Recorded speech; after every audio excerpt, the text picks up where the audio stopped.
ተመልካቾቻችን ሰሞኑን የአብይ አህመድ አገዛዝ በሸዋም መጠነ ሰፊ ጥቃት ከፍቷል። በሜካናይዝድ ታገዘ በሄሊኮፕተር በድሮን ጭምር ከፍተኛ ጥቃት በፋኖ አመራሮች ላይ ለመፈጸም ያቀደው ስድስተኛ ቀኑን መያዙን ነው ያገኘነው መረጃ የሚያመለክተው። እስካሁን በፋኖች በኩል የደረሰ ጉዳት እንደሌለ ተመልክቷል።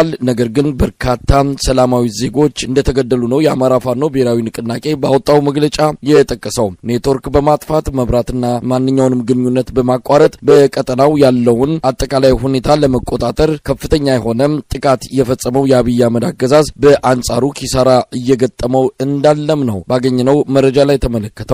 ይህንን መነሻ በማድረግ የአማራ ፋኖ ብሔራዊ ንቅናቄ ሸዋ ጠቅላይ ግዛት እዝ የህዝብ ግንኙነት ክፍል ኃላፊ ሻለቃ አበበ ሙላትን መስመር ላይ አግኝቼዋለሁ። በሳተላይት ስልክ ነው ለመገናኘት የቻልነው። ምናልባት ግንኙነቶች በመቋረጣቸው በቀላሉ የሚገኙ አይደለም። በከፍተኛ ትግልና ጥረት ነው ይሄንን መስመር ለማግኘት የተቻለው በሳተላይት ግንኙነት አማካኝነት ማለት ነው። በጣም አመሰግናለሁ ሻለቃ አበበ ሙላት። እንግዲህ ከጥር 26 ጀምሮ አገዛዙ መጠነ ሰፊ ጥቃት በእናንተ ቀጠና ከፍቷል። እስቲ ምንድነው ያለው ባጭሩ?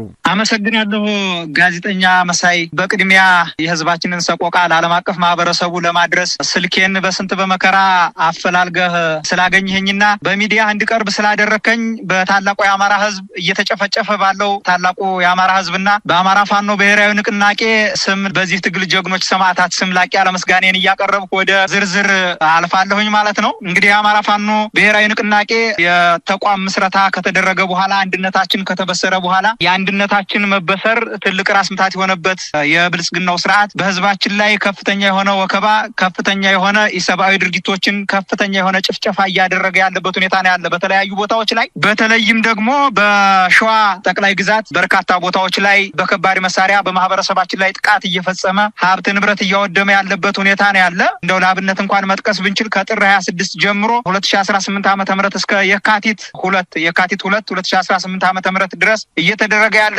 ልክ አስጨራሽ ትንቅንቅ አለ። ሸዋ ላይ እንግዲህ በርካታ ቦታዎችን ከበባ ለማድረግ ሞክሯል። ያገዛዙ አየር ወለድ ኮማንዶ ብሎ የሚጠራው ሰራዊት ነው። ይህንንም ኃይል በስቦ መምታት የውጊያ ስልት እየመታ ነው እንገኛለን። በርካታ ቦታዎች ላይ ከፍተኛ የሆነ ኪሳራ አስተናግዷል። እንደዚሁም ደግሞ በአገዛዙ ሰራዊት በርካታ ንጹሃኖች በግፍ ተረሽነውብናል። እንግዲህ ይህንንም ለዓለም አቀፍ ማህበረሰቡ የማሳወቁን ሂደት ለእናንተን ተወው። እኛ መሬት ላይ ያለውን ትግል የመታገል ኃላፊነት ነው ያለብን። የእናንተን ኃላፊነት ያው በዚህ መልኩ እየተወጣችሁ ለዓለም አቀፍ ማህበረሰቡ ጆሮ እንዲደርስ እያደረጋችሁ ያላችሁበት ሁኔታ ነው ያለ። ይህንንም ሳናመሰግን አናልፍም። እንግዲህ አሳዛኙ ክስተት ጥር 26 ጥር 27 ጥር 28 እና ጥር 29 ጥር 30 እስከ ዛሬዋ ቀን የካቲት 2 ድረስ በርካታ ግፎች ተፈጽመዋል። አሳዛኙ ክስተት ምለው በሸዋ ጠቅላይ ግዛት ከፋኖ የሚወሰድበትን ጠንካራ ምት መቋቋም ያቃተው የኦህዴድ ብልጽግና ስርዓት የበቀል በትሩን መሳሪያ ባልታጠቁ ንጹሃኖች ላይ ፈጽሟል። በዚህም በአገዛዙ ጥቃት ማለት ነው በርካታ ንጹሃኖች ተረሽነዋል።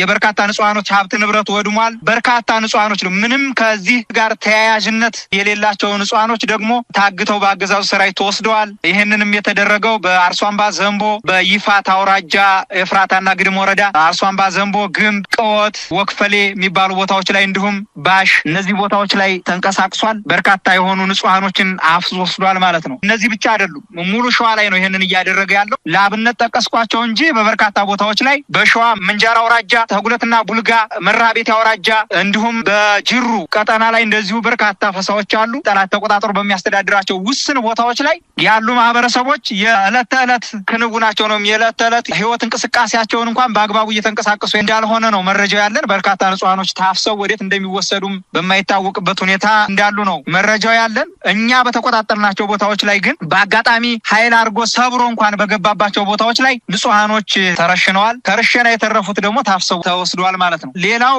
የንጹሃን መኖሪያ ቤቶች በድሮን በተዋጊ ሄሊኮፕተሮች ጭምር በመድፍ ተደብድበው ወድመዋል፣ እየተቃጠሉም ይገኛሉ። ዛሬም ሸዋሮቢት ዙሪያ ቆቦ የምትባል ቦታ ከቆቦ ትንሽ ከፍ ብሎ መንግስት የምትባል ቀበሌ አለች። እዚህ ቀበሌ ላይ ዛሬ እንኳን ንጹሃኖች ሞተዋል። የቀጥታ ስልክ ግንኙነት ማድረግ ስላልተቻለ ንጹሃኖችን ጭፍጨፋ ቁጥራቸውን ማግኘት አልቻልኩም። ባገኘው ሰዓት መረጃውን የማደርሳችሁ ነው የሚሆነው። ምናልባት ኔትወርኮችን እንኳን የምናገኘው በዚሁ አጋጣሚ ከጎራባች ዞኖች ከአፋር ክልል በሚወጡ ኔትወርኮች አማካኝነትና ስርዓቱ ተቆጣጥሮ በያዛቸው ውስን ከተሞች አቅራቢያ ወዳለ ተራራ ላይ የሚገኙ ኔትወርኮችን በማግኘት እንዲሁም በሳተላይት ነው እንጂ ኔትወርኩን ሙሉ በሙሉ ዘግቶ ህዝብን እያሰቃየ ነው ያለው። ሌላው በአማራ ምድር ላይ ልዩ ዞን ብሎ እንግዲህ ያስቀመጠው አለ ምድረገኝ ዛሬ ከሚስ የምትባለው ማለት ነው። ከዚህ ብሔረሰብ ለማስተዳደር የሚወጡ የታጠቁ ኃይሎች እንግዲህ ከዚህ ብሔረሰብ ከተዋቀረ አካባቢ ላይ የተነሱ የሆነ ግሽኔ ታጣቂዎች ጭምር ናቸው። እንግዲህ ከስርዓቱ መከላከያ ሰራዊት ጋር ተቀናጅተው በከባድ መሳሪያ እየታገዙ ሽፋን እየተሰጣቸው ንጹሃን ላይ ከባድ እልቂት ፈጽመዋል። በይፋትና ጥሙጋ ወራጃ ቅድም እንደጠቀስኩት የፍራታና ግድም ማኛ ቀበሌ ዘንቦ ቀበሌ ልዩ ቦታው ግንብ ተብሎ በሚጠራ አካባቢ ላይ ነው። በተለይ 12 አርሶ አደሮች ወንጀል ሳይኖርባቸው ግብርና ስራቸው ላይ ተሰማርተው እየሰሩ ያሉ አርሶ አደሮች ናቸው የተገደሉት። ከዚህ ከግንብ ቀጥሎ ለቦታ አለ ወደ ቀወት መሻገሪያ ላይ እንደዚህ አንድ አርሶ አደር ንጹህ አርሶ አደር ነው ካልሸኝህን ብለው ረሽነውታል። እንዲሁም ሻገር ብሎ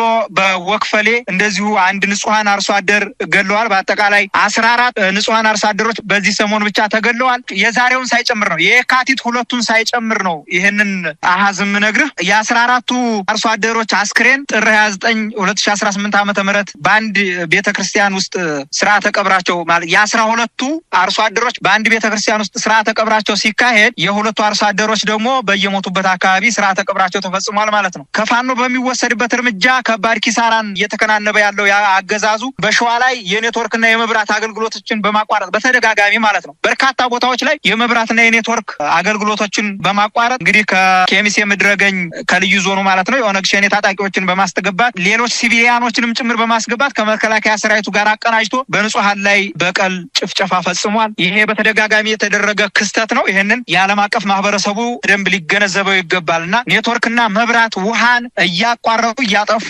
ህዝብን በዚህ ልክ ንጹሃን አዛውንቶችን ህፃናትና ሽማግሌዎች ከዚህ ትግል ጋር ቁርኝት የሌላቸውን አካላቶች በዚህ ልክ መሰረተ ልማቶችን መሰረታዊ የሆኑ እንደ ውሃና መብራት ኔትወርክን በማጥፋት ከፍተኛ የሆነ እንግልት እየፈጸመ ያለበት ሁኔታ ነው ያለ። አገዛዙ ንጹሃንን ከመረሸን በተጨማሪ ወጣቶችና ህፃናቶችን ቅድም እንደጠቀስኩት እያፈሰ ወዴት እንደሚወስዳቸው አይታወቅም። ኔትወርክ ከመጥፋቱም በዘለለ በርካታ ጥቃቶች እየተደረጉ ያለበት ሁኔታ እንደሆነ በዚህ ረገድ የዓለም አቀፍ ማህበረሰቡ እንዳውቀው ነው። በጥር 30 2018 ዓ.ም በሸዋ ጠቅላይ ግዛት ከሸዋሮቢት ከተማና ከሞላሌ ወይም ከዚህ ከመንዝ ቀጠና ሞላሌ ስፍር ቁጥር የሌለው የአገዛዙ ጦር ሸዋ ጠቅላይ ግዛት እዝን ለማፈን በሶስት አቅጣጫ እንቅስቃሴ አድርጎ ነበረ። ከሞላሌ በባሽ ከታች ከሸዋሮቢት ዙሪያ ደግሞ ወደ ቆቦ ወደ ተሬ ወደ ወክፈሌ ወደ ተባሉ ቦታዎች አዳሩን ከበባ ለማድረግ ቢሞክርም የሸዋ ጠቅላይ ግዛት እዝ መሐመድ ቢሆነ ኮር በተለይ ይሄ ኮር ከባድ የሆነ ትንቅንቅ እያደረገ ያለበት ሁኔታ ነው ያለ። አምደ ጽዮን ኮር እንዳለ ሆኖ መሐመድ ቢሆነ ኮር ግን አሁን እየተደረገ ያለውን ዘመቻ